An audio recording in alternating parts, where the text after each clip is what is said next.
Shalom. Shalom and welcome. Welcome to From Four Corners. From Four Corners.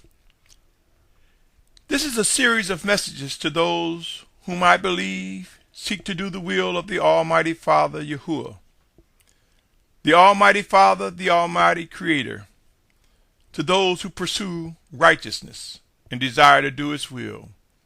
It is to those who I believe will discover, if not already, that it is Yahushua, Messiah, our Mashiach, that have made it possible for us to be restored into fellowship with the Almighty Father. It is to you who I believe are my brothers and sisters. We have entered into end times. If you're tuning in for the first time, my name is Symmanayah. Today is June 12th, 2014, and this is part two of a segment entitled Expectations and Actions. With that said, let me continue from where I left off. Let me present the following, adding to what I've just said, but before I begin to read these scriptures, let me inform you. I believe in prayer. I believe in asking questions and seeking to understand what the Spirit of Yahushua, Messiah, Mashiach, has to say on the matter. As I press into my studies, I seek to press into Him, seeking to discern and understand and respond as I believe I am compelled by His Spirit. With that said, let me share more regarding expectation and actions. John 14:27 reads, "Peace I leave with you, my peace I give to you. I do not give to you as the world gives." Keep that in mind. He said, I do not give to you as the world gives. And I wanted to pause for a moment, my brothers and sisters. For the peace, I believe, the shalom that we receive in these end times is based on our ability to discern and understand. We will find peace and comfort because we will know that it is the plan of the Most High that is unfolding before our eyes. That is why we can expect to experience those among us who will be at peace with what will occur, for we will understand and discern and respond as the Spirit leads. Let me continue with John 14:27. He says, I do not give to you as the world gives. Do not let your heart be troubled, neither let it be afraid. Matthew 16:25 reads, For whoever wishes to save his life shall lose it, and whoever loses his life for my sake shall find it. Let us be mindful of the position of these earthen vessels, my brothers and sisters, and know that it is the spirit of a man, woman, or child that will live forever, either with our Mashiach, Yahushua, or in eternal judgment and torment. Matthew 24:9 and 10 reads, Then they shall deliver you up to affliction and kill you, and you shall be hated by all nations for my name's sake, and then many shall stumble, and they shall deliver up one another, and shall hate one another. Are these words true? Indeed they are. How many of us have heard teachers, mores, brothers and sisters begin to talk about,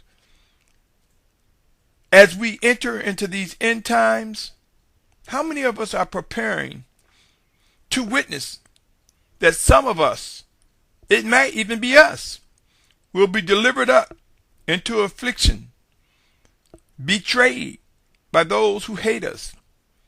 There will be some of us who will be killed. Or it may be us that's killed for the sake of Yahushua. How many of us realize that there will be those that will stumble and that we will be hated? Are we preparing to endure through such events? Have they begun? Yes, they have. Have they occurred in times past? Yes, they have. Will we see much of that during these end times? Indeed, we will. For as food and fresh water become scarce, as we begin to face forced migration and transition, as habitable places become inhabitable because there's no fresh water, or the absence of food. We will see people betray us. For our beliefs, we will see people deliver us up. There will be those who will resent us for understanding and discerning what is going on and not responding like the unbeliever. Ephesians 5:6 read, "Let no one deceive you with empty words, for because of these the wrath of Elohim comes upon the sons of disobedience." Colossians 3:6, "Because of these the wrath of Elohim is coming upon the sons of disobedience." See, to those who are disobedient, they will witness the wrath of Elohim. But to those who are obedient to the Most High, we will witness all that is promised. And it might indeed include being martyrs for the sake of Yahushua. So let us not take this to mean that we will not be killed for Yahushua's sake, at least these earthen bodies. But let us know and understand all that we are about to experience and ask ourselves, are we walking in obedience, or are we among the sons of disobedience? 1 Thessalonians 5:9 and 10 reads, "Because Elohim did not appoint us to wrath, but to obtain deliverance through our Master Yahushua Messiah, who died for us so that we, whether awake or asleep, should live together with him." My brothers and sisters, the children of obedience are not appointed to wrath. And clearly, as the great tribulation come to be and with all its intensity, this could also mean that we will be guided to a safe place, those who are alive and obedient to the Most High, and possibly protected from the intensity of the wrath of the Almighty Father that is to come as described in Revelation. Some might say this is a false sense of belief. Others might say, well, this supports the pre-trib rapture premise, which is erroneous. I submit to you, my brothers and sisters, we have seen examples when the wrath of the Almighty Father came upon man, and we have witnessed many times in which he spared the lives of those whom he chose for his esteem. I submit to you, we will see this occur again in these end times.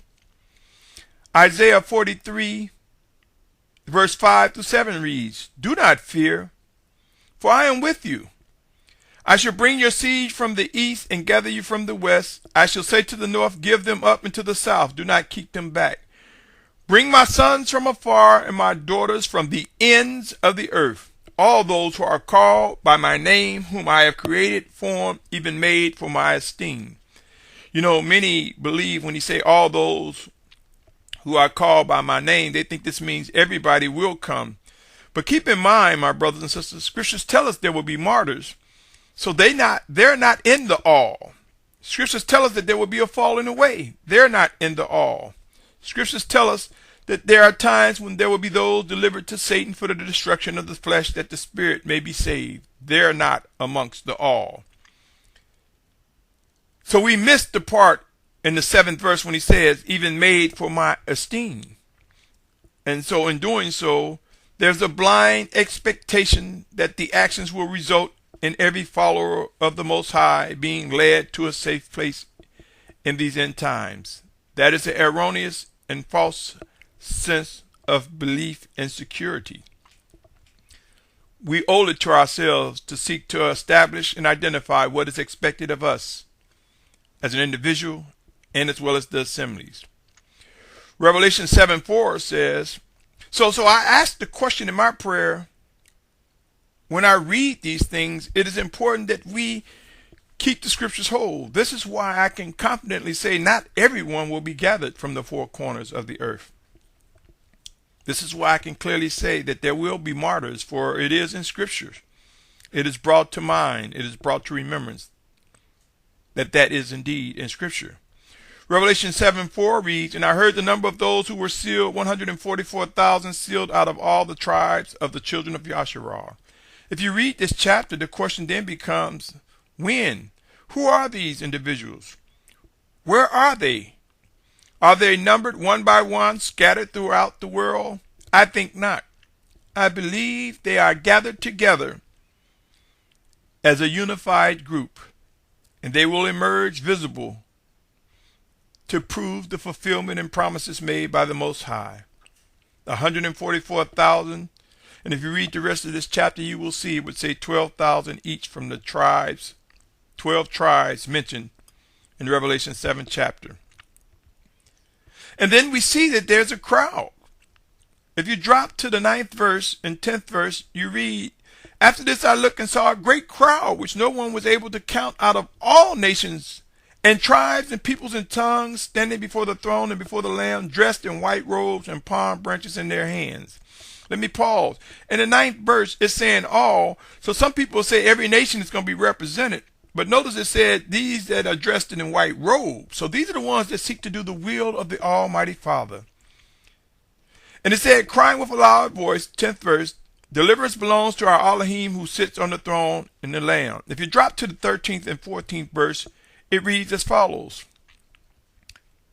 "And one of the elders responded, saying to me, 'Who are these dressed in white robes? Where did they come from?' And I said to him, 'Master, you know.' And he said to me, 'These are those coming out of the great distress.'" Depending on what translation you're reading, it's talking about these are individuals that came out of the tribulation.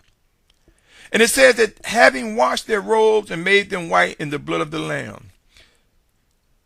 Their robes being washed and made white by the blood of the Lamb, it is by the atonement of the shed blood of Yahushua Mashiach.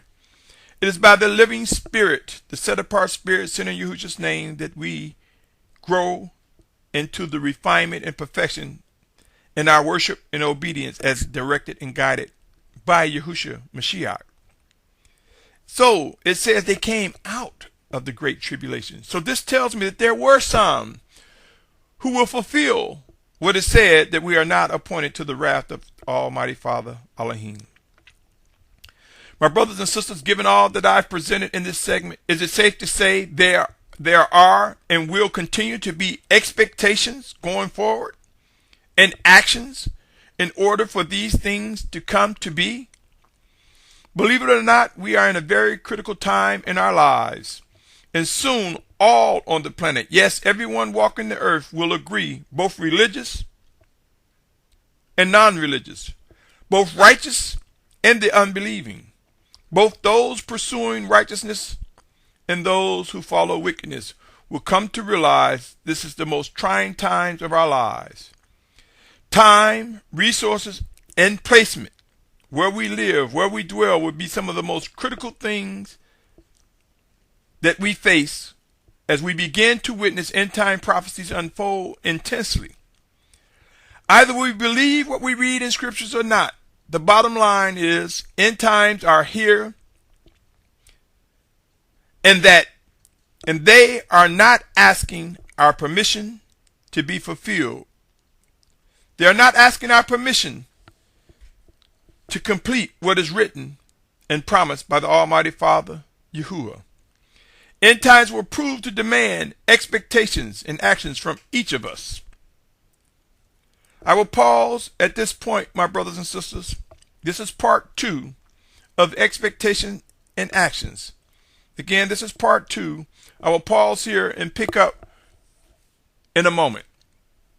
I invite your continued listening, and I pray that you're able to discern and understand whether there's life in the words of these messages. Until next time, stay tuned for part 3. Shalom, shalom, shalom.